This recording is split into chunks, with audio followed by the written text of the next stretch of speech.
Happy Joker, Go-Gain, Extreme Rush. These are legal highs. They're meant to mimic the effects of illegal drugs like cocaine, amphetamines or cannabis. And because the chemicals aren't banned, they're legal to buy and sell. But they can still be dangerous and even fatal. In 2012, they were blamed for 68 deaths. Jimmy Guichard was looking forward to his 21st birthday, but he never reached that milestone. He died of heart failure after smoking a synthetic cannabis.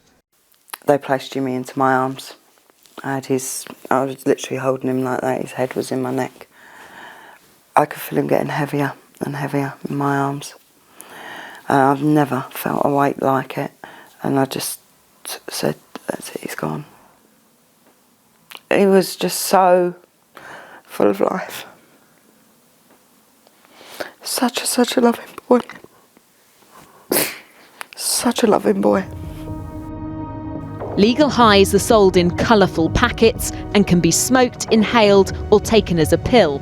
But because they've never been officially tested for human consumption, manufacturers get round the law by marketing them as incense, bath salts or even potpourri.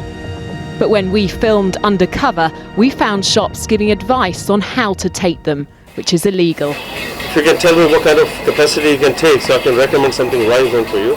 Otherwise, it's no good for me to give you the strong one. You have one pull in the floor. You know. No. You mix with tobacco. I wouldn't tell you anything because you see, it's not for the human consumption. Also, we don't recommend. Okay, yeah. I understand.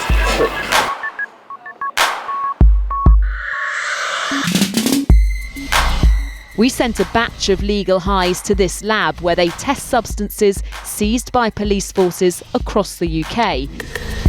They found all the chemicals we bought were officially legal because each time the government bans a substance, the manufacturers stay one step ahead of the law. When a substance gets banned, then another chemical will come along and somebody's made one that is attempting to mimic the effects. And I use the word attempt because they don't actually know. None of these are actually tested on anybody. So essentially they're sidestepping the rules, they're sidestepping the ban by creating something that's similar but a bit different. Yes, I believe that's the intention.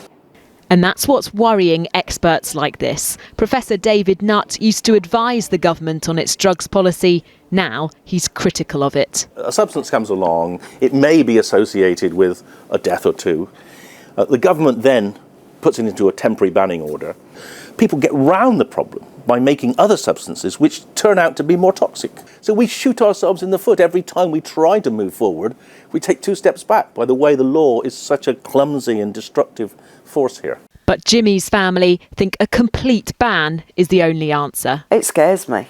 It really does scare me that you can still just walk into a shop and purchase this stuff. No mum should have to switch the machine off on her 20-year-old son.